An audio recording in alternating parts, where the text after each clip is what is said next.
वालेकुम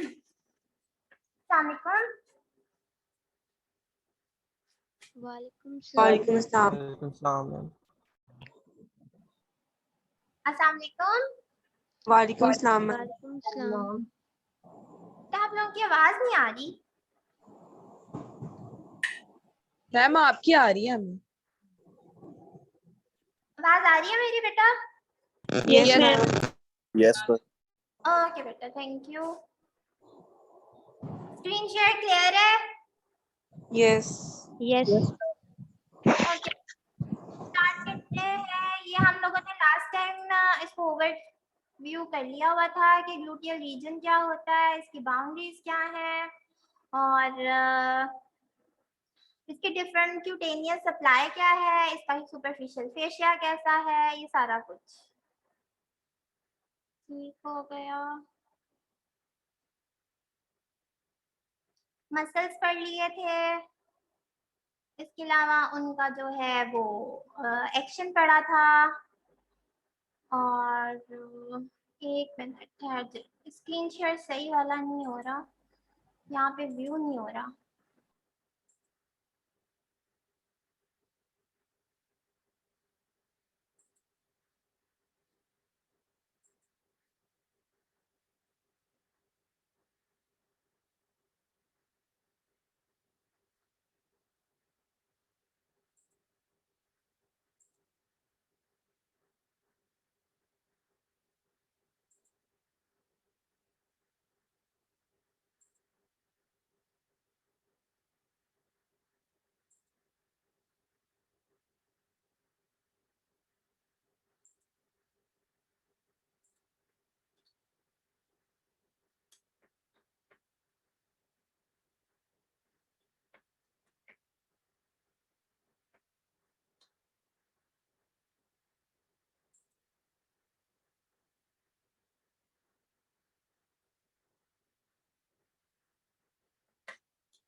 बेटा screen share clear है? मुझे ये बताएं कि आपकी स्क्रीन शेयर पे कितनी स्लाइड्स व्यू हो रही हैं?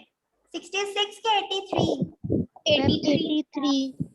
ओके बेटा, ठीक है, यही है लेक्चर। आपको जो मैंने मेल किया है ना, वो थोड़ा उसमें स्किप फैक्टर है। उसमें स्किप फैक्टर ये है कि मैंने बाद में कुछ ऐड किया था, तो वो ये वाली स्लाइड्स मैं आपके साथ शेयर कर दूंगी जिसमें 83 स्लाइड्स है, बिकॉज इसके दो कंपोनेंट्स हैं। हम यही मैंने जो आपको पढ़ाया वो यही पढ़ाया है, वो वाला अभी मैंने उसको गो थ्रू नहीं किया। सो ये हम लोगों ने पढ़ लिया था। और डिफरेंट मसल्स हो गए, फिर हम लोगों ने क्लिनिकल एनाटॉमी कर ली थी और समरी थी, कुछ क्वेश्चंस थे।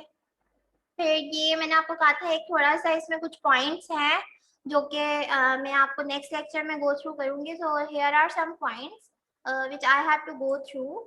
सो इसमें भी ग्लूटियल रीजन में यही बताया हुआ है कि इसकी जो बाउंड्रीज हैं वो क्या हैं। तो इसकी बाउंड्रीज ये हैं कि यहाँ पे आइलियक क्रेस्ट होती है इसकी सुपीरियरली, और सॉरी इंफीरियरली ग्लूटियल फोल्ड है। ये जो पॉइंट शो हो रहा है आपको, ये ग्लूटियल फोल्ड का है जहाँ पे ये मार्क किया हुआ है।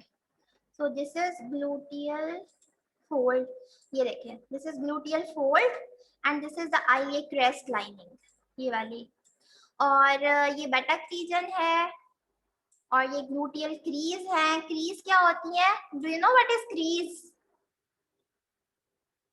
मैम जो Yes, ma'am. लिक्विड होता है फ्रिक्शन को कम करने के लिए। हाँ जी, वो कह सकते हैं फोल्ड्स, जिस तरह आप कहते हैं ना कि ये चादर पे क्रीजेस क्यों पड़ी हुई हैं, वो है आपके। अगर आप अपने हैंड देखो उसमें भी क्रीजेस हैं, जिसको आप लकीरें नहीं कहते, lines. So these are the creases and this point is very important, this is natal cleft.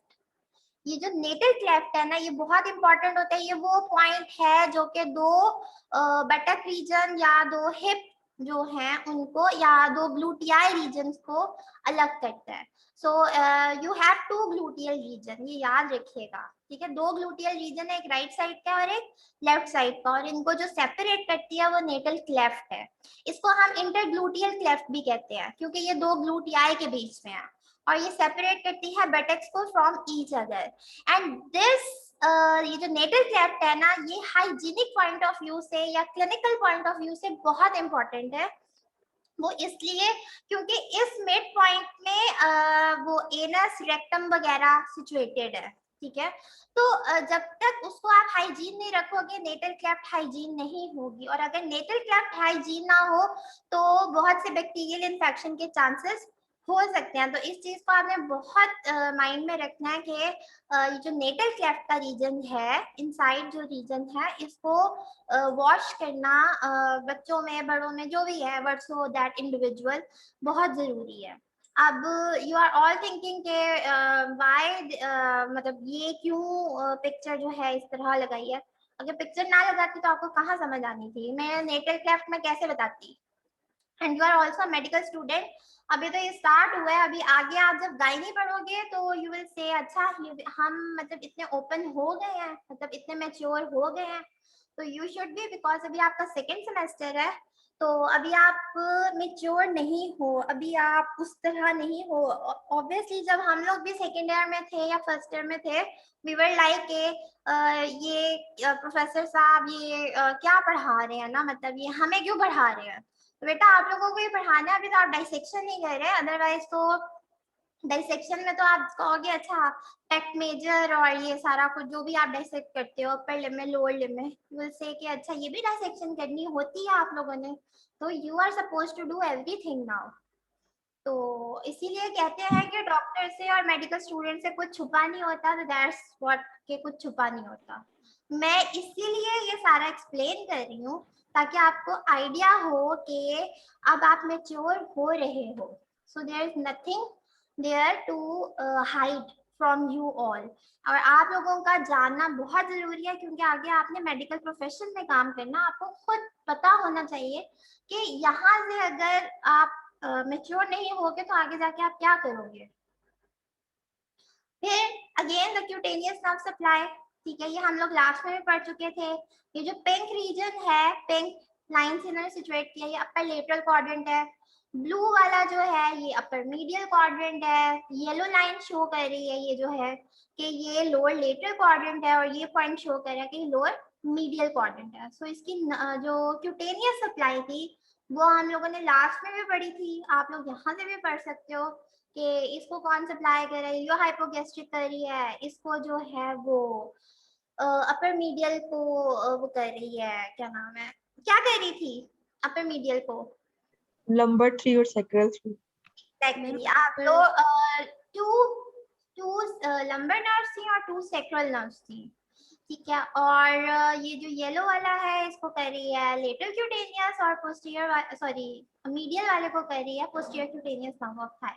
तो ये सेम चीजें हैं, थोड़ी रिपीट हो रही हैं, ठीक है। ये बहुत इंपॉर्टेंट था जो उस सेक्शन में मैंने आपको नहीं बताया। This is the lymph nodes, and have you gone with the lymphatic supply in general anatomy? आप लोगों ने lymphatic supply वाला चैप्टर पढ़ा है जनरल एनाटॉमी में कि नहीं? यस मैम पढ़ा था। नाम पढ़ा। ये बता सकते हैं कि लिम्फ नोड्स क्यों इम्पोर्टेंट है हमारी बॉडी में, या इनको जो असेसमेंट है या इनका एग्जामिनेशन है लिम्फ नोड्स का वो क्यों इम्पोर्टेंट होता है, सिर्फ मुझे ये बता दें। मैम फिल्ट्रेशन के लिए। फिल्ट्रेशन के लिए, एक्सीलेंट। और आपके लिम्फ नोड्स जो हैं ये बी लिम्फोसाइट्स भी बनाते हैं और टी लिम्फोसाइट्स भी बनाते हैं। अब इन दोनों को, इन दोनों सेल्स का तो आपको पता है, बी लिम्फोसाइट्स और टी लिम्फोसाइट्स का इम्यूनिटी प्रोवाइड करते हैं। जी ma'am immunity immunity ma'am. Provide करते हैं। हाँ Immunity. इम्यूनिटी बनाते हैं, बी लिम्फोसाइट्स एंटीबॉडीज बनाती हैं आपकी बॉडी में। तो ये हर लिहाज से आपका जो डिफेंस मैकेनिज्म है ना, उसके लिए बहुत इंपॉर्टेंट है। एक तो लिम्फ नोड का ये फंक्शन है कि ये इसलिए इंपॉर्टेंट। दूसरा लिम्फ नोड का फंक्शन ये है कि जब कोई पैथोलॉजी चल रही होती है, जैसे क्रॉनिक इन्फ्लामेशन है, कोई क्रॉनिक इन्फ्लेक्शन है, या कार्सिनोमा है, कार्सिनोमा कैंसर को कहते हैं, तो लिम्फ नोड स्वॉलन हो जाते हैं, ठीक है। और वो कैटेगराइज करते हैं कि इस एरिया में मेटास्टेसिस या बेनाइन ट्यूमर जो है वो प्रेजेंट है, जैसे मेटास्टेटिक ट्यूमर को रिप्रेजेंट करते हैं, ठीक है। अब ये अगर आप देखो ना, ये लिम्फ नोड्स ये किस रीजन में आपको लग रहा है? कोई बता सकते है ये कौन सा एरिया है? वो क्रीजुअल रीजन में। ये Gluteal मीडियल fold. है, Upper lateral. अपर लेटरल, ये मीडियल एस्पेक्ट है, यस मैम, मीडियल लेटरल में आ सकता है ये। ये मीडियल लेटरल, यस मीडियल और लेटरल, ठीक है। और यहाँ पे प्राइवेट ऑर्गन्स प्रेजेंट होते हैं, ठीक है, यानी वेजाइना, स्क्रोटम, पेनिस वगैरह। सो ये जो पॉइंट है, ठीक है, जिसको हम इंग्वाइनल रीजन भी कहते हैं, जिसको हम जो है बहुत इंपॉर्टेंस देते हैं, यहाँ पे हमारे पास ये दो टाइप्स के लिम्फ नोड्स होते हैं, एक सुपरफिशियल होते हैं और एक डीप होते हैं।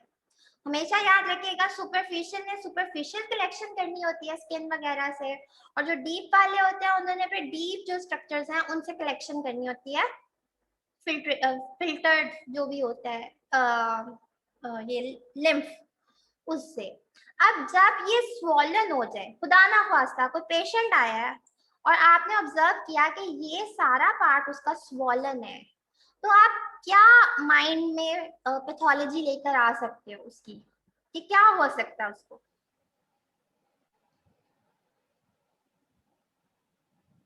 मैम उसके कैंसर lymph हो nodes सकते हैं मैम। swell हुए होंगे। क्या होंगी? मैम अगर लिम्फ नोड्स कर रहे हैं swell swollen हुए है तो होंगे। कैंसर हो सकता है। एग्जैक्टली, या इन्फेक्शन हो सकता है, किस जगह का? अपर लिम्ब का, ma'am No, lower ma'am, limb lower का। limb. लोअर लिम्ब का, एग्जैक्टली।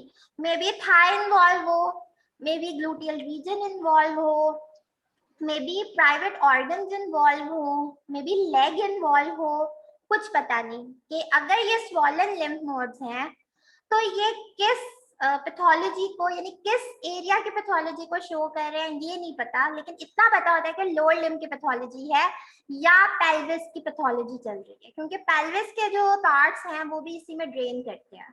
अब अगर आप देखो ना, इसमें मैंने कहा कि drain into lateral group of superficial inguinal lymph nodes, कौन? Skin and the fat of gluteal region, यानी जो ग्लूटियल रीजन की स्किन है और जो वहां पे एसोसिएटेड सुपरफिशियल फेशिया और डीप फेशिया है जिसमें फैट्स मौजूद हैं, वो सबके सब कहाँ ड्रेन कर रहे हैं? वो कर रहे हैं इसके अंदर, lateral group of superficial inguinal lymph nodes. इनको इंगुइनल लिम्फ नोड्स इसलिए कहा है क्योंकि ये इंगुइनल रीजन में है, that's why they are named as inguinal lymph nodes. और इनको सप्लाई कौन सी आर्टरी कर रही है? ये दो कर रही है, superior and inferior gluteal artery. अब आपने कभी ये पढ़ा है कि लिम्फ नोड्स की आर्टीरियल सप्लाई हो सकती है? कभी गो थ्रू किया? यस और no? Ma'am no. No, ma'am. No, ma'am. Yes. तो फिर इसमें यही है कि हर लिम्फ नोड्स की आर्टीरियल सप्लाई होती है जो कि उसको नरिशमेंट देती है। उसकी नरिशमेंट के लिए भी तो आपके पास आर्टीरियल सप्लाई होना बहुत जरूरी है। तो हमारी बॉडी में ऐसा कोई फैक्टर, कोई स्ट्रक्चर नहीं है जिसकी आर्टीरियल सप्लाई मौजूद ना हो। तो इन लिम्फ नोड्स की आर्टीरियल सप्लाई है superior and inferior gluteal arteries. हम लोगों ने ग्लूटियल नर्व्स पढ़ा है, अभी तक आर्टरीज को नहीं पढ़ा। अब यहाँ पे उसका थोड़ा सा इंट्रोडक्शन आ गया है कि these nodes are supplied by superior and inferior gluteal arteries। ये पे डीप फेशिया आ गया। वही बात कि डीप फेशिया लेटरल साइड पे थिकन हो जाता है और आईटीबी बनाता है और इसके ऊपर दो मसल्स अटैच होते हैं। कोई बता सकता है वो दो मसल्स आईटीबी पे कौन कौन से अटैच होते हैं? मैंने आपको बहुत दफा बताया हुआ है। Iliotibial. इलियोटिबियल में कौन से दो मसल्स अटैच होते हैं? Gluteal maximus and Gluteus piriformis. maximus and जी, foramen. और TFL। जी एग्जैक्टली, एक्सीलेंट। ग्लूटियस मैक्सिमस ये आपको डायग्राम में भी शो हो रहा है, और ये टेंसर फेशियल लाटा, ये दोनों आके इस आईटीबी पे अटैच होते हैं। अच्छा, ग्लूटियल रीजन में हमें बोन्स नजर आएंगी, लिगामेंट्स, मसल्स, वेसल्स, नर्व्स, ठीक है, ये सब कुछ नजर आएगा। हम देखते हैं ग्लूटियल रीजन की बोन्स कौन कौन सी हैं। तो इसमें हिप बोन आएगी, फीमर आएगी, और ये दोनों मिलके बनाएंगी हिप जॉइंट, क्योंकि इस रीजन के आप समझ लो कि अप्रोक्सीमेशन में है। मैं ये नहीं कहूंगी ग्लूटियल रीजन में ये है, ग्लूटियल रीजन की अप्रोक्सीमेशन में हिप बोन और फीमर है, और ये दोनों मिलके बनाती हैं हिप जॉइंट। इनके जो लेगामेंट्स हैं वो बहुत इंपॉर्टेंट दो लेगामेंट्स हैं। याद है किसी को? दो मैंने बहुत इंपॉर्टेंट लेगामेंट्स बताए थे, सैक्रो के से स्टार्ट होते हैं, यस मैम, सैक्रोस्पाइनस एंड सैक्रोस्पाइनस। सैक्रोट्यूबरस और सैक्रोस्पाइनस। Spinous. बिल्कुल सही।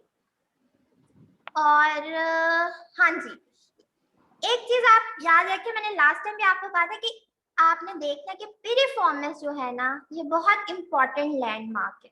पिरिफॉर्मिस में से जो था, आपको याद हो तो ये तकरीबन आप समझ लो कि सैक्रम से ये निकलता था और ग्रेटर ट्रोकेंटर पे जाके ये अटैच हो जाता था। सैक्रम और इलियम से निकलता था और ग्रेटर ट्रोकेंटर पे जाके अटैच हो जाता था। अब इसकी यहाँ पे इंपॉर्टेंस क्यों है, और इन्होंने यहाँ पे एक हाईलाइट भी किया, अगर आप देखो, piriformis is an important landmark, ठीक है। Why this is important landmark, ये मैं अभी आपको बताती हूँ कि ये इम्पॉर्टेंट लैंडमार्क क्यों है। So just give me a second. Okay बच्चों, ये इम्पॉर्टेंट लैंडमार्क क्यों है ये मैं आपको बताने लगी हूँ। आप ये देख रहे हो, इधर दो स्ट्रक्चर्स हैं जो पिरिफॉर्मिस के ऊपर से निकल रहे हैं। आप देख रहे हो, एक येलो स्ट्रक्चर है और एक रेड स्ट्रक्चर है। ये पिरिफॉर्मिस के कहां से निकल रहा है? ऊपर से, ठीक है। और यहाँ पे पिरिफॉर्मिस के नीचे भी कुछ स्ट्रक्चर्स हैं जो इसके नीचे से निकल रहे हैं। यानी कि आप समझ लो पिरिफॉर्मिस मिड में है और इसके ऊपर से कुछ स्ट्रक्चर निकल रहे हैं और उसके नीचे से कुछ स्ट्रक्चर निकल रहे हैं, ठीक है। ये क्लियर है यहाँ तक? क्योंकि आपको डायग्राम में नजर भी आ रहा है कि कुछ स्ट्रक्चर ऊपर से आ रहे हैं और कुछ स्ट्रक्चर नीचे से आ रहे हैं। शेप्टिक नर्व चेक करें, ये नीचे से आ रही है क्या ऊपर से? नीचे से मैम। नीचे से।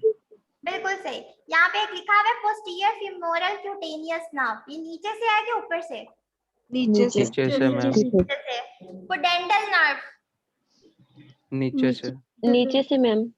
अच्छा, ये जो दो स्ट्रक्चर हैं, जो येलो स्ट्रक्चर है, मुझे ये बताएं, ये नर्व होगी, आर्टरी होगी या वेन होगी? जो येलो स्ट्रक्चर है, Nerve. एग्जैक्टली। तो येलो स्ट्रक्चर होता है वो नर्व होती है, जो रेड स्ट्रक्चर होता है वो आर्टरी होती है, और जो ब्लू स्ट्रक्चर होता है वो वेन होती है।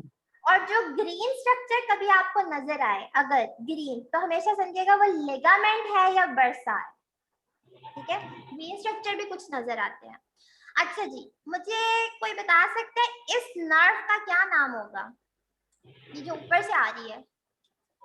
Ma'am gluteal nerve. एग्जैक्टली। कौन सी वाली, सुपीरियर या इंफीरियर?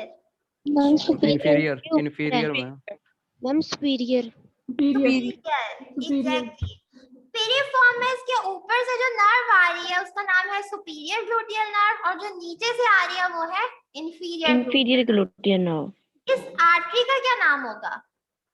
अभी पढ़ा है सुपीरियर ग्लूटियल आर्टरी। अभी पढ़ा है ना, जो लिम्फ नोड्स को सप्लाई करती है। Yes ma'am. तो ये रेड वाली है सुपीरियर ग्लूटियल आर्टरी, और जो ये नीचे आपको शो हो रही है ये है इंफीरियर ग्लूटियल आर्टरी। अब ये जरा देखते जाइएगा।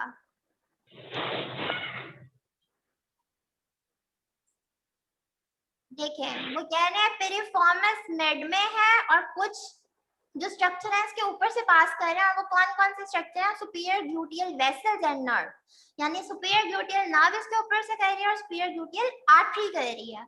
और अगर वेन हो तो वो भी कर रही है।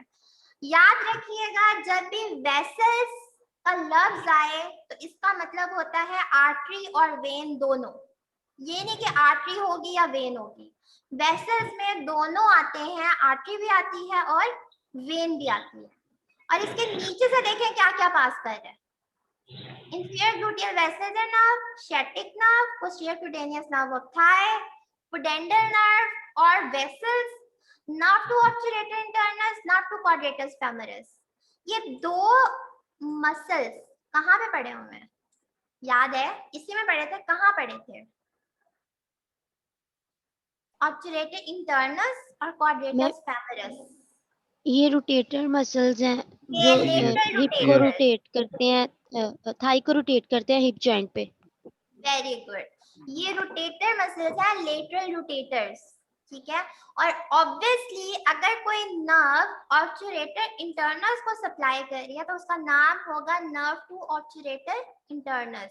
और अगर कोई क्वाड्रेटस फेमोरिस को सप्लाई इनर्वेट कर रही है सॉरी, तो उसका नाम होगा नर्व टू क्वाड्रेटस फेमोरिस। इस चीज को आपने ध्यान में रखना है। कुछ नर्व्स के नाम अलग होते हैं, कुछ नर्व्स के नाम उनके मसल्स पे ही होते हैं जिनको वो इनर्वेट करती हैं। ओके जी, नेक्स्ट वन ये देखें, sciatic nerve, inferior gluteal, posterior cutaneous nerve of thigh, pudendal nerve and different. अब ये structure passing to lesser sciatic foramen। अच्छा जी, एक चीज बता दूं यहाँ पे, फोरामेन का हमने लास्ट टाइम जिक्र किया था और मैंने आपको बताया था फोरामेन किसी गेटवे को कहते हैं जिससे कोई स्ट्रक्चर एंटर होता है या एग्जिट करता है, जस्ट लाइक अ गेट जो कि ओपन गेट हो और उससे कोई स्ट्रक्चर पास करता है यानी एंटर हो रहा है और कोई स्ट्रक्चर जो है वो एग्जिट कर रहा है, ठीक है। अब हमारे पास दो शैटिक फोरामेन होते हैं, एक है ग्रेटर शैटिक फोरामेन और एक है लेसर शैटिक फोरामेन। जी क्या कह रहे हो बेटा? चलें, एक का नाम है ग्रेटर शैटिक फोरामेन, एक का नाम है लेसर शैटिक फोरामेन। ग्रेटर का मतलब इसका मतलब उसका साइज बड़ा होगा, लेसर का मतलब उसका साइज छोटा होगा। शैटिक का क्या मतलब कि उधर से शैटिक नर्व गुजरनी है और फोरामेन का मतलब वो गेटवे, ठीक है। और लेसर शैटिक फोरामेन भी ऐसे जिसमें से शैटिक नर्व गुजरेगी और इसका गेटवे जो होगा वो थोड़ा छोटा होगा। इस चीज को क्लियर हुआ कि दो फोरामेन कौन से हैं, ग्रेटर है और एक लेसर है। लेसर। ये थे structure passing through greater sciatic foramen, ठीक है। अच्छा, इस ग्रेटर शैटिक फोरामेन को पिरिफॉर्मिस ने डिवाइड कर दिया था दो पार्ट्स में, अपर और लोअर। ये देखें इस तरह करता है ये। लेट्स सपोज ये शैटिक फोरामेन है, इतना बड़ा गेटवे है और यहाँ पे आ गया पिरिफॉर्मिस मसल, ठीक है, ये पी से। अब इसके ऊपर से जो स्ट्रक्चर एंटर या एग्जिट करेंगे वो और होंगे और जो इसके नीचे से करेंगे वो और होंगे। तो ये क्वेश्चन आता होता है कि which structure divide the greater sciatic foramen into two compartments? तो आपने याद रखना है that is piriformis muscle, ठीक है। If something is entering above piriformis, it's that, and something entering or exiting below piriformis is that. Clear है? Piriformis इसलिए important landmark है बिकॉज ये ग्रेटर शैटिक फोरामेन को जो है वो डिवाइड करता है दो कंपार्टमेंट्स में, अपर और मीडियल। अपर से कुछ स्ट्रक्चर पास करते हैं और लोअर से कुछ स्ट्रक्चर पास करते हैं। अब ये जो शो हो रहा है ये शो हो रहा है लेसर शैटिक फोरामेन। इसमें अगर आप देखें इसमें से ये स्ट्रक्चर पास करेंगे, ये लेसर शैटिक फोरामेन है। ये जो छोटा सा आपको होल नजर आ रहा है ये वाला, ठीक है, ये पूरा का पूरा ग्रेटर था और ये इसका अपर कंपार्टमेंट था और इसका लोअर कंपार्टमेंट, और ये छोटा सा जो होल है ये है लेसर शैटिक फोरामेन। इसमें से कौन से स्ट्रक्चर एंटर कर रहे हैं? पुडेंडल नर्व कर रही है और इंटरनल पुडेंडल वेसल्स। और कौन से स्ट्रक्चर एग्जिट कर रहे हैं? Tendon of obturator internus and nerve to obturator internus. ये आपने इसको याद रखना है बहुत ज्यादा, बिकॉज ये एमसीक्यूज में वाइवा में पूछा जाता है कि कौन से स्ट्रक्चर लेसर स्टैटिक फोरामेन में एंटर कर रहे हैं और कौन से एग्जिट कर रहे हैं। ठीक है, क्लियर है? Yes ma'am. Yes yes ma'am. Ma'am. Okay okay बेटा। अच्छा मुझे कोई बता सकता है, अगर मैं क्वेश्चन पूछूं यहीं पे, कौन सा structure commonly greater static foramen में भी पाया जा रहा है और लेसर स्टैटिक फोरामेन में भी?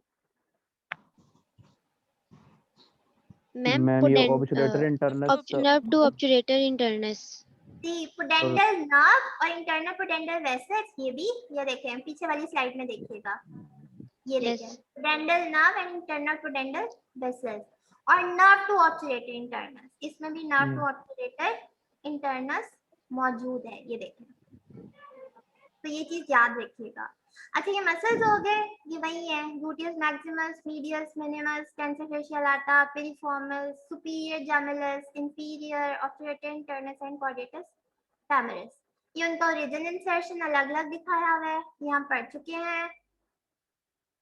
Yes this is very important कि इसका काम क्या था और क्लिनिकल पैथोलॉजीज की बहुत इंपॉर्टेंट है ग्लूटियस मैक्सिमस की।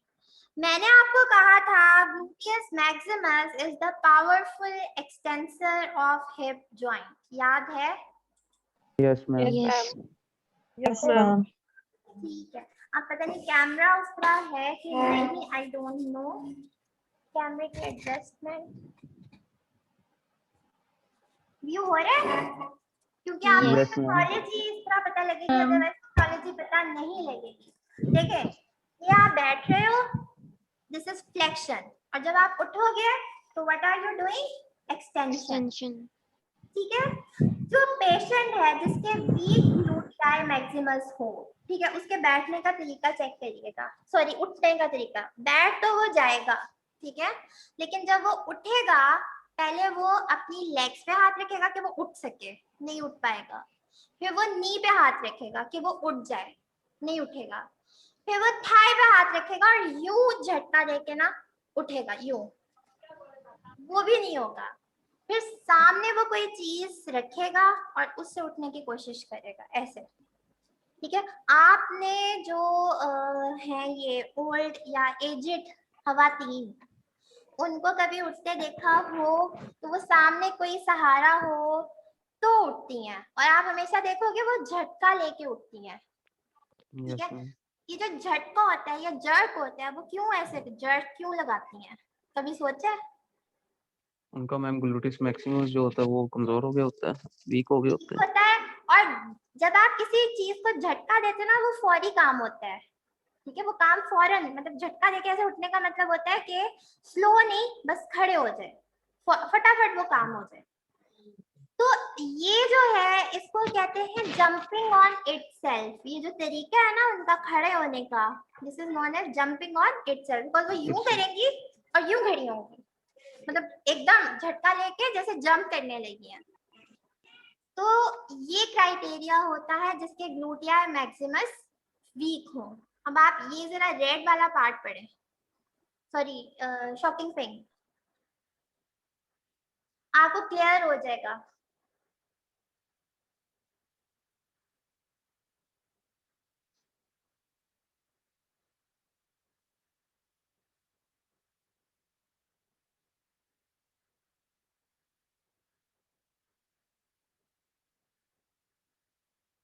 Clear? Yes Yes. Ma'am. Yes ma'am. Ma'am. अच्छा जी, ये आ गया मीडियस और मिनिमस। ठीक है, अब इसका भी मैं आपको पैथोलॉजी बता दूं, इसमें क्या पैथोलॉजी है, इसमें क्यों नहीं लिखा? अच्छा मैं इसका ये ओरिजिन इंसर्शन इसलिए नहीं कराई क्योंकि ये हम पढ़ चुके हैं। ओके, अब इसकी पैथोलॉजी नहीं पढ़ाई तो ये आप ना बीडी में से देख लेना इसकी pathology, clinical pathology of medius and minimus. आप इसके ना मीडियस के ये पढ़े, फंक्शंस पढ़े, जरा एक्शन पढ़े। Abduct and medially rotate the thigh, steady pelvis in walking. ठीक है, मतलब ये पेल्विस को स्टेबलाइज करता है। मिनिमस का भी यही काम है, abduction, and it also stabilize pelvis during walking. कैसे करता है, मैं वो डायग्राम ढूंढ रही हूँ, मुझे मिल नहीं रही। चले हार है,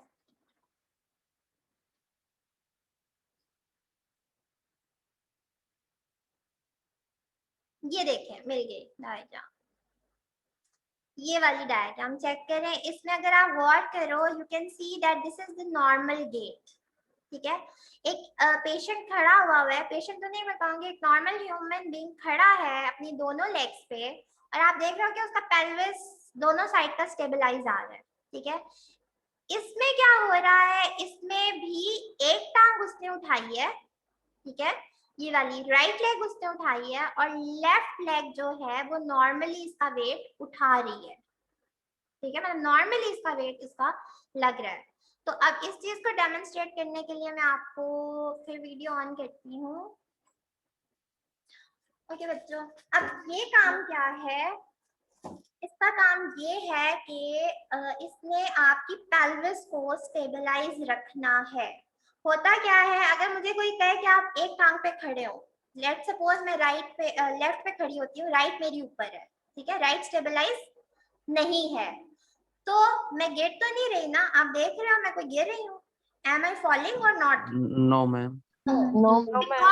because my gluteus medius and minimus are strengthful. ठीक है, लेकिन जिसके मीडियस और मिनिमस वीक होते हैं उनके साथ क्या होगा, उनके साथ ये होगा कि अगर आप उसको कहोगे ना एक टांग पे खड़े हो, लेट्स सपोज आप उसको कहते हो लेफ्ट लेग पे खड़े हो, ठीक है, खड़ा हो गया, एक टांग उसने उठा ली, ये राइट लेग उसने उठा ली, अब उसके साथ क्या होगा, with in 5 second you fall कर जाएगा, वो इस साइड से ना फॉल कर जाएगा। समझ आ रही है कि नहीं? Yes ma'am. अरे मैम यस नहीं मैम। समझ आ रही, मैं फिर समझाती हूँ। देखें, आगे मैम। मेरा वेट किस पे आ रहा है, लेफ्ट पे आ रहा है कि राइट पे? राइट मैंने उठाई हुई है, यस मैम, लेफ्ट पे आ रहा है। लेफ्ट में। लेफ्ट पे वेट आ रहा है, ठीक है, यस मैं मैम। खड़ी हूँ, नॉर्मल हूँ, मैं गिर तो नहीं रही ना, नो मैम। No, ma'am. ये नॉर्मल चीज है। ठीक है, लेट्स सपोज आपने पेशेंट को कहा जिसका मीडियस और मिनिमस वीक है कि आप लेफ्ट लेग पे खड़े हो, वो खड़ा हो गया और राइट लेग उसने उठा ली, ठीक है, विद इन 5 सेकेंड वो यूं गिर जाएगा, यानी ये देखो, अब चेक करना वो गिरेगा कैसे, यूं उठाई उसने और साथ में वो यूं गिर गया, ठीक है, यानी उसका जो मसल्स थे उन्होंने पेल्विस को स्टेबलाइज नहीं किया और वो गिर गया। फिर देखिएगा falling effect, you after 1 2 3 seconds will fall like this, गिर जाएगा नीचे, ठीक है, या किसी चीज को पकड़ लेगा कि वो गिरे ना, ठीक है। अब इसमें क्या हो रहा है, मीडियस और मिनिमस क्या हो गए, वीक, यस मैम। लेकिन किस साइड के, राइट साइड के। राइट राइट के नहीं, इधर ही लेफ्ट के मैम, जिसके ऊपर वेट है। इधर ही यहाँ पे इसका मेन इफेक्ट आता है कि जो मीडियस और मिनिमस हैं वो ऑपोजिट साइड के पेल्विस को स्टेबलाइज करते हैं, ठीक है, ऑपोजिट साइड के पेल्विस को स्टेबलाइज करते हैं। देखें, लेफ्ट पे मैं खड़ी हुई, राइट मैंने उठा लिया और राइट पे ही मैं गिर गई, ठीक है, राइट साइड पे मैं गिरी हूँ ना, यस मैम। तो इसका मतलब राइट से ऑपोजिट क्या बना, लेफ्ट साइड। तो मेरे जो लेफ्ट साइड के मीडियस और मिनिमस होंगे वो वीक होंगे, इसीलिए मेरा राइट साइड पे फॉल हुआ है। अब मैं ऑपोजिट करती हूँ, राइट साइड पे खड़ी हो गई, लेफ्ट साइड पे मैंने लेफ्ट टांग उठा ली, अब देखें आफ्टर 1 2 3 सेकेंड आई फॉल, ठीक है, और I will do like this कि मतलब मैं स्टेबलाइज नहीं हो पा रही, मैं यूं कर लूंगी, ठीक है। अब इसका क्या मतलब, कौन से ग्लूटियाई वीक है, राइट के left? Right ma'am. Right. Right. बिल्कुल सही, ठीक है। तो आपने पेशेंट को एक एक टांग पे खड़ा करके चेक करना है, पहले लेफ्ट पे आप देखो कि 5 सेकंड तक वो फॉल करता है कि नहीं, 5 सेकंड के अंदर अंदर वो जरूर या तो यूं फॉल करेगा या बिल्कुल ही मतलब गिर जाएगा, इस चीज को आपने ध्यान रखना है। फिर आपने राइट साइड पे उसको खड़ा करना है और लेफ्ट को करना, और वो फिर आप देखोगे वो यूं करेगा। ठीक है, तो ये चीज को आपने गौर करना है कि इसका ऑपोजिट इफेक्ट है। ठीक है, क्या इफेक्ट है? Opposite opposite. इफेक्ट। अगर मैं राइट साइड पे अगर कोई पेशेंट फॉल करेगा तो उसके लेफ्ट साइड के वीक है, अगर कोई पेशेंट लेफ्ट साइड पे फॉल करेगा तो उसके राइट राइट। साइड के भी। ठीक है, ये तो इसका एक फंक्शन था ना, पेल्विस स्टेबलाइजेशन। एक फंक्शन इसका दूसरा क्या था कि ये they are the powerful abductors, abductors. ठीक है, एबडक्शन ये वाला काम। एबडक्शन का जो इसका इफेक्ट है ना वो सेम साइड पे है, उसमें कोई मसला नहीं है। Abduction will be on the same side.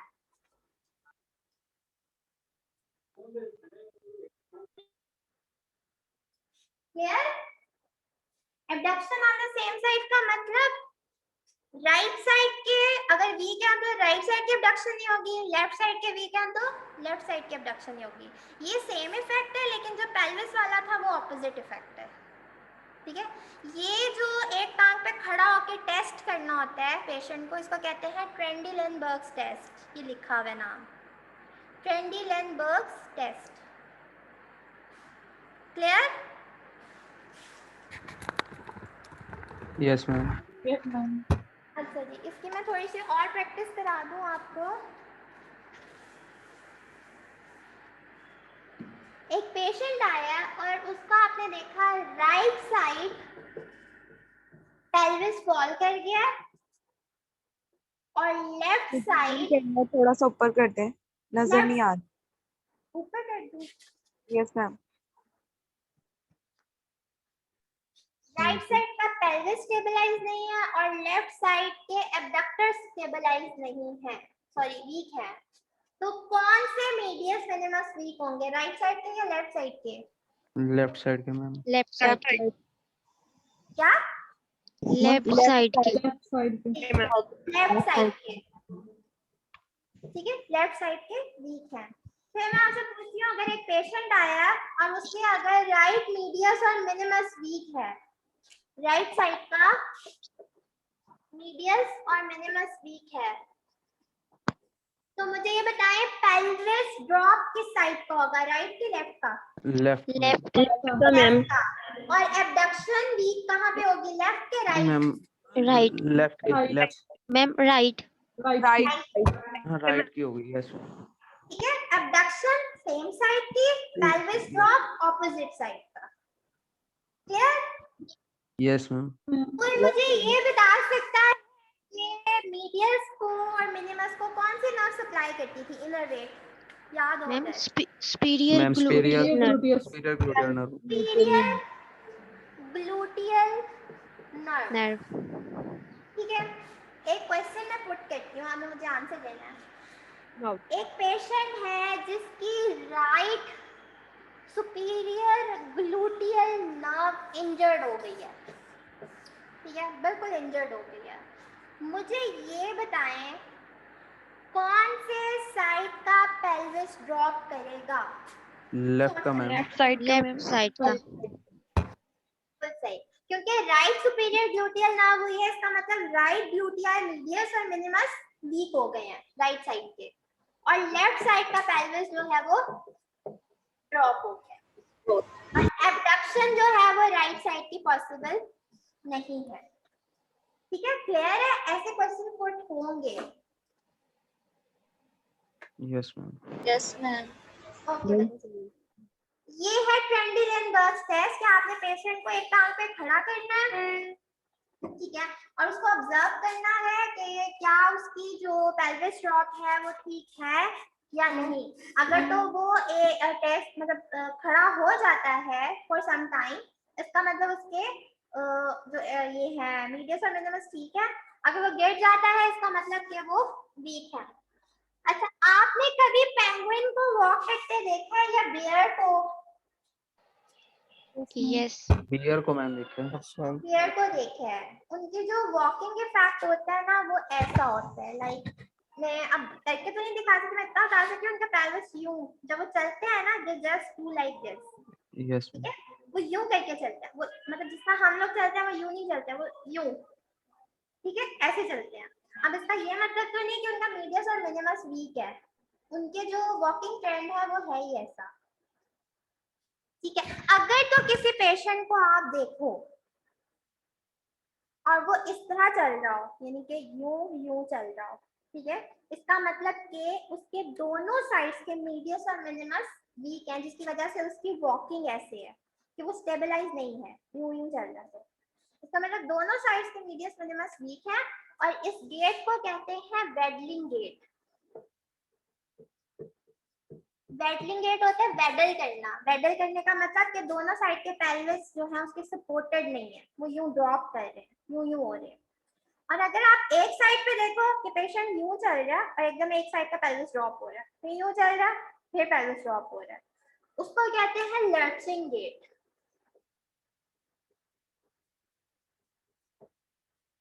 एक है वेडलिंग गेट और एक है लर्चिंग गेट। वेडलिंग दोनों साइड्स के मसल की वीकनेस है, लर्चिंग अगर एक साइड की मसल की वीकनेस है तो, और वो यूं चलेगा जैसे पेल्विस ड्रॉप नहीं होता वैसे होगा उसका।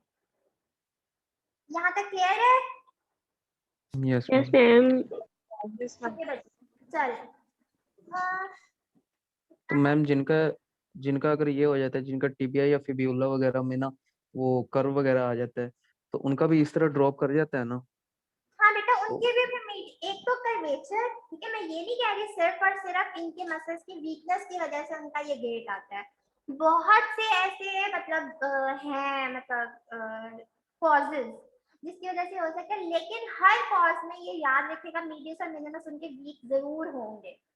तो जब आपने किसी ट्रॉमेटिक पेशेंट पे वर्क करना है लोअर लिम्ब के, तो उसके मीडियस मिनिमस मैक्सिमस तक को आपने देखना है कि वो स्ट्रेंथन हो, अदरवाइज उनका गेट जो है वो चेंज हो जाता है। इवन कि मैं आपको बताऊं, जब प्रेग्नेंट फीमेल्स होती है ना 8-9 मंथ्स की, उनका भी कभी वॉकिंग ऐसे हो जाती है। तो इसका मतलब कि उनका जो मीडियस और मिनिमस है ना वो वीक हो रहा है, ठीक है, तो उन पे भी वर्क करना बहुत जरूरी होता है। ओके जी, नेक्स्ट चलते हैं नर्व्स। नर्व्स हमने अभी तक दो ही नर्व्स पढ़ी हैं, सुपीरियर ग्लूटियल नर्व और इंफीरियर ग्लूटियल नर्व, ठीक है। आर्टरीज इसमें है एक तो सुपीरियर ग्लूटियल आर्टरी है और एक इंफीरियर ग्लूटियल आर्टरी है, ठीक है। ये दो आर्टरीज जो मेन है, और ये किसकी ब्रांचेस हैं? इंटरनल आइलियक आर्टरी की। फिर हमारे पास फेमोरल आर्टरी आती है, उसकी ब्रांचेस है लेटरल सर्कमफ्लेक्स और मीडियल सर्कमफ्लेक्स, और ब्रांचेस आती है प्रोफंडा फेमोरिस की, जिसका नाम है फर्स्ट परफोरेटिंग ब्रांच। ये सारी की सारी जो है ये सप्लाई करती हैं ग्लूटियल रीजन को। देखें दो तो अपनी है इसकी, सुपीरियर ग्लूटियल और इंफीरियर ग्लूटियल आर्टरी। दो फिर फेमोरल आर्टरी की आती है, lateral circumflex, medial circumflex. Circumflex का मतलब होता है वाइंड अराउंड करना, किसी चीज के गिर्द घूमना। ब्रांच ऑफ प्रोफंडा फेमोरिस में फर्स्ट परफोरेटिंग आर्टरी आती है, ठीक है। ये सारी आर्टरीज उन्होंने बताया है कि सुपीरियर इंफीरियर जो है ये सुपीरियर पिरिफॉर्मस के ऊपर से निकलेगी और इंफीरियर इसके नीचे से निकलेगी पिरिफॉर्मस के। अच्छा जी, अनास्टोमोसिस क्या होता है पता है, और ये क्यों जहाँ इम्पोर्टेंट पे है? मैम दो Yes, वेन ma'am. आपस में मैम मिलती हैं। Joining of 2 or more arteries। दो या दो ठीक है, यानी कि एक रीजन को अगर दो या दो से ज्यादा आर्टरीज मेशवर्क की फॉर्म में सप्लाई कर रही हैं तो वहां पे वो अनास्टोमोसिस बनाती हैं। और ये इसलिए इम्पोर्टेंट है कि खुदा ना खास्ता अगर एक आर्टरी डैमेज हो जाए तो बाकी जो उसको सप्लाई कर रही हैं वो कहीं ना कहीं उसको कंपनसेट कर सकें। सो ये जो ट्रोकैंटेरिक अनास्टोमोसिस आप लफ्ज देख रहे हो ना, ट्रोकैंटर हमारे फीमर पे है, एक पार्ट है फीमर का ट्रोकैंटर। जैसे ह्यूमरस पे ट्यूबरोसिटी थी, वैसे फीमर पे ट्रोकैंटर है। तो इस लेवल पे जो है ना ये अनास्टोमोसिस बनता है, और वो बनाती कौन सी है? ये arteries. Descending branch of superior inferior gluteal arteries, यानी जो अभी हमने सुपीरियर इंफीरियर पढ़ी है, और ascending branch of lateral and medial circumflex arteries, ये जो पीछे दो गई हैं ये देखें, लेटरल एंड मीडियल और सुपीरियर और इंफीरियर, ये बनाती हैं। ये इसका डायग्राम दिखाई हुई है। क्रूशिएट, क्रूशिएट अनास्टोमोसिस, क्रूशिएट का मतलब होता है क्रिस क्रॉस, ठीक है, ये बनती है लेसर ट्रोकेंटर के लेवल पे, एक ग्रेटर ट्रोकेंटर के लेवल पे और एक लेसर। जैसे ह्यूमरस में ग्रेटर ट्यूबरोसिटी था, लेसर ट्यूबरोसिटी था, वैसे फीमर के लेवल पे ग्रेटर ट्रोकेंटर है और लेसर ट्रोकेंटर। ये आहिस्ता आहिस्ता आपको समझ आ जाएगी। इस अनास्टोमोसिस को कौन बनाता है? Descending branch of inferior gluteal artery, medial and lateral circumflex artery and ascending branch of first perforating artery. So अगर आप गौर करो ना, अगर आपको ये इनके नाम याद हो जाए ना इन सब के, तो आप आगे से इन दोनों अनास्टोमोसिस को इजीली डिफाइन कर सकोगे। फिर हमारे इस लेवल पे बर्सा मौजूद होते हैं। बर्सा का पता है क्या होता है? यस मैम, जो मसल के ऊपर बिल्कुल बारीक सी लेयर होती है। कुशनिंग इफेक्ट देता है, ठीक है, ट्रॉमा वगैरह से रोकता है और ये सारा कुछ। तो जो उसके अंदर फ्लूइड फिल्ड कैविटी होती है, ठीक है। एक है ग्लूटियोफेमोरल बर्सा, ठीक है। ये ग्लूटियोफेमोरल बर्सा दो मसल्स के बीच में है, ग्लूटियस मैक्सिमस और वास्टस लेटरालिस, जो कि क्वाड्रिसेप्स का एक मसल है। ट्रोकेंटेरिक बर्सा ये मौजूद है ग्लूटियस मैक्सिमस और ग्रेटर ट्रोकेंटर के बीच में। और इस्चियल बर्सा ये मौजूद है ग्लूटियस मैक्सिमस और इस्चियल ट्यूबरोसिटी के मिड में। ये बर्सा वहां मौजूद होते हैं जहां पे जो फ्रिक्शन के चांसेस होते हैं वो बहुत ज्यादा हो, ठीक है, यानी कि एक्सपोजर इफेक्ट बहुत ज्यादा हो और जो फ्रिक्शन चांसेस होते हैं वो बहुत ज्यादा हो। So you should remember इन सब में एक चीज कॉमन आ रही है, ग्लूटियस मैक्सिमस। इसमें भी ग्लूटियस मैक्सिमस है, इसमें भी ग्लूटियस मैक्सिमस है, इसमें भी ग्लूटियस मैक्सिमस है। तो थोड़े से बस आगे डिफरेंट चीजें आ जाती हैं।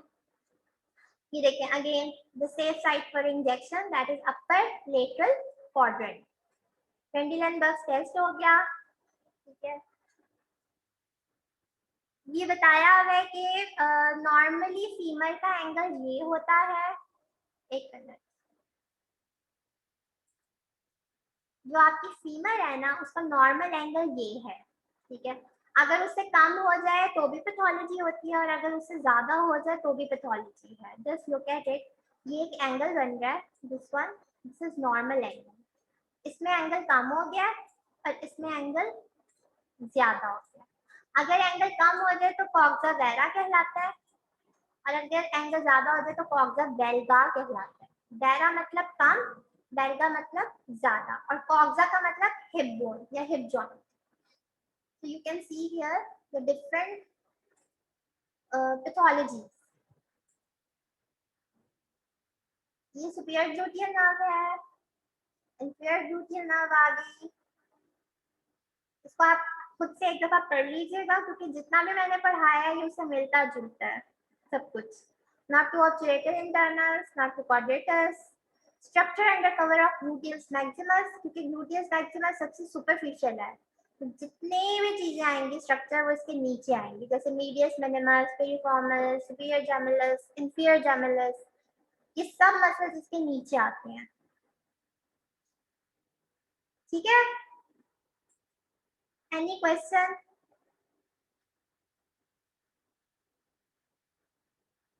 किसी को कोई क्वेश्चन है, कुछ पूछना है? एक्सक्यूज मी मैम, जी मैम आप जिस तरह बता रही थी कि प्रेग्नेंट फीमेल्स होती हैं उनकी ग्लूटियस मिनिमस जो होता है वो वीक हो जाता है, मैम वो क्यों वीक क्यों होता है? लाइक उस टाइम पे तो वेट बर्डन की वजह से उनको उसकी चलने वजह मुश्किल से हो ना गई थी। ऊपर से एब्डोमिनल प्रेशर और जो बेबी का डेवलपमेंट बेबी होता है उसका प्रेशर पड़ता है, जिसकी वजह से उनका जो पोस्चर होता है वो डिस्टर्ब हो जाता है। जब पोस्चर डिस्टर्ब होता है तो कुछ मसल जो होते हैं वो वीक हो जाते हैं और कुछ मसल जो होते हैं वो कॉन्ट्रैक्शन स्पैज़म में आ जाते हैं, ठीक है। आप अगर अपने आप को देखो ना, आप जब स्टडी करते हो तो आपका बैक पोस्चर बहुत बुरा होता है, ठीक है। आप कुछ 2-3 घंटे बाद अगर आप कंटिन्यूस पढ़ रहे हो आप चेक करोगे कि आपके नेक मसल जो हैं वो पेन कर रहे हैं, बैक नेक मसल्स।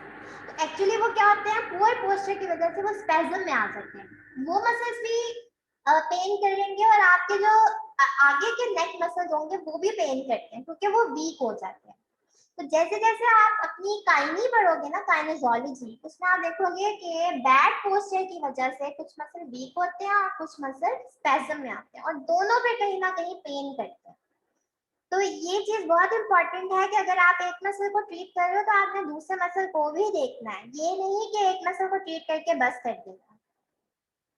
तो because of poor posture, because of obesity, overweight, because of developmental embryo, क्योंकि बच्चे जो बेबी होता है वो भी हर विमेन में, हर फीमेल में स्ट्रेट नहीं होता, उसके डिफरेंट पोस्चर्स बनते हैं। कहते ना बच्चा टेढ़ा है पेट में, वो वजह भी हो सकती है जिसकी वजह से पोस्चर खराब होता है। ठीक है? ओके मैम, लेकिन मैम ये स्पेज़म और वीकनेस ये दोनों सेम कॉन्सेप्ट्स हैं? नो बेटा, spasm means extra shortening, muscle बहुत ज्यादा शॉर्ट हो गया, ठीक है? और वीकनेस का मतलब मसल बहुत ज्यादा रिलैक्स कर गया। तो ये दोनों चीजें बहुत मतलब वो हैं, ऑपोजिट है, ये सेम कॉन्सेप्ट नहीं है। आप कहीं नहीं पढ़ रहे हो, आप इसमें आपको ज्यादा बेहतर वो जो भी आपको पढ़ा रही है, आपके जो रिसोर्स पर्सन है वो ज्यादा बेहतर बता सकते हैं कि स्पैज़म का क्या मतलब। स्पैज़म का मतलब है शॉर्टनिंग, मतलब एक्स्ट्रा शॉर्टनिंग कह लो आप।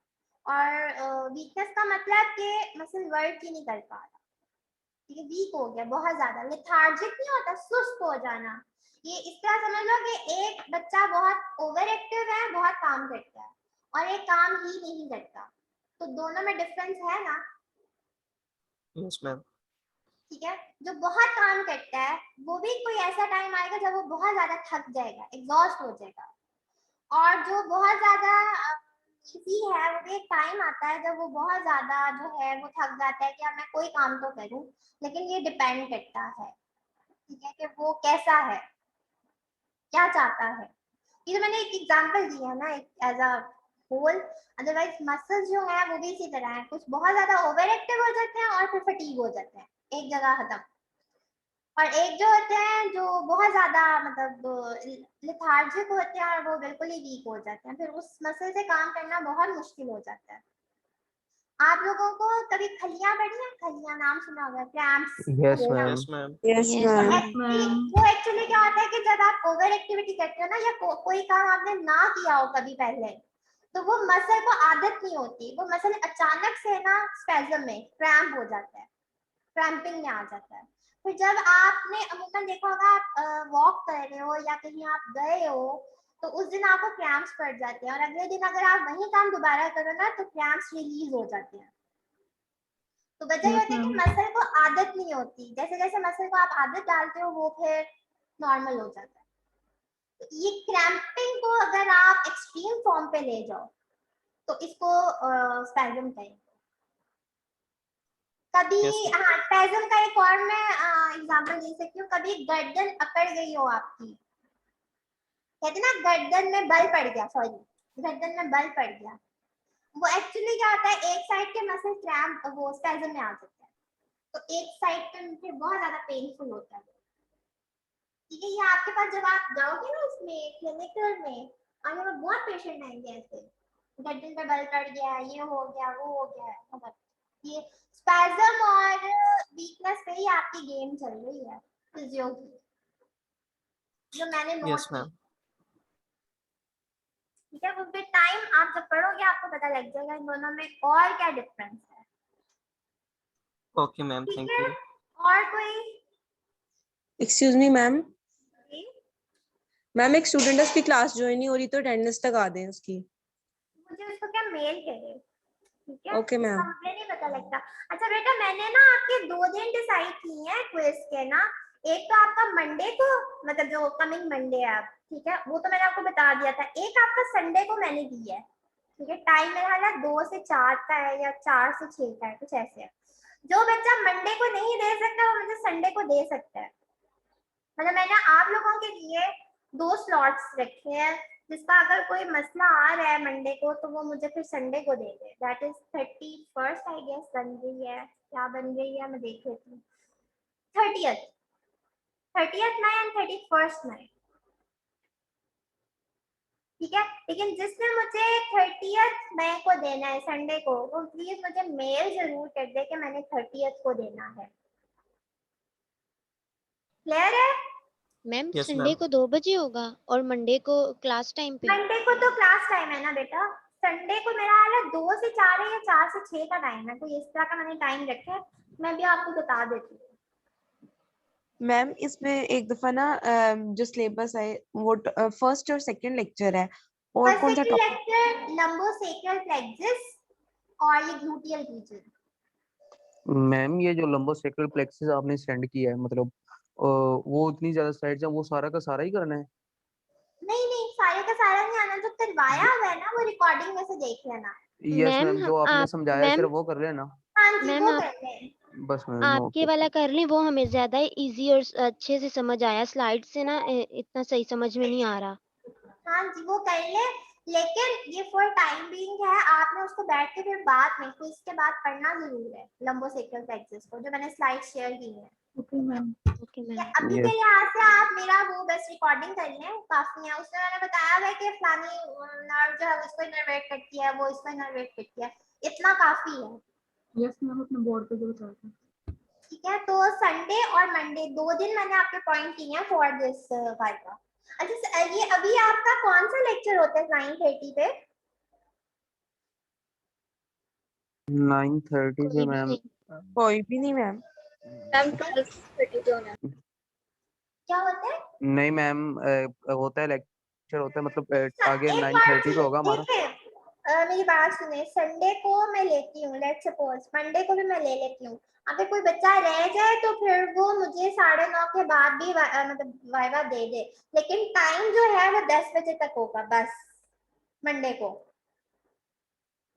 इससे आगे मैंने फिर किसी बच्चे का वाइवा लेना नहीं है। ये 2 स्लॉट्स मैंने आपको दे दिए हैं ओरल टेस्ट के, इनमें आप अपेयर हो गए तो ठीक है, और मंडे को मैंने 10 बजे तक टाइम देना बस।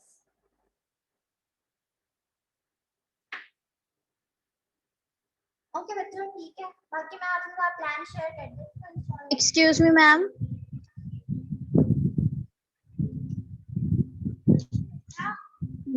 मैम तो एक बार सिलेबस दोबारा रिवाइज कीजिएगा वाइवा का। Syllabus first two yes ma'am. Lecture ये ग्लूटियल रीजन वाला लेक्चर और लंबोसेक्रल प्लेक्सस जो मैंने करवाया हुआ है। मैम टोटल 4 लेक्चर्स हमने प्रिपेयर करने हैं। जी, और मैंने हर एक से ये क्वेश्चन जरूर पूछना है कि लोअर एक्सट्रीमिटी जो लेग है उस पे एंटीरियर कंपार्टमेंट में फ्लेक्शन क्यों नहीं होती, एक्सटेंशन होती है, जबकि बाकी सब पे फ्लेक्शन होती है, वो जो मैंने आपको कॉन्सेप्ट दिया हुआ है, तो वो प्रिपेयर करके आइएगा।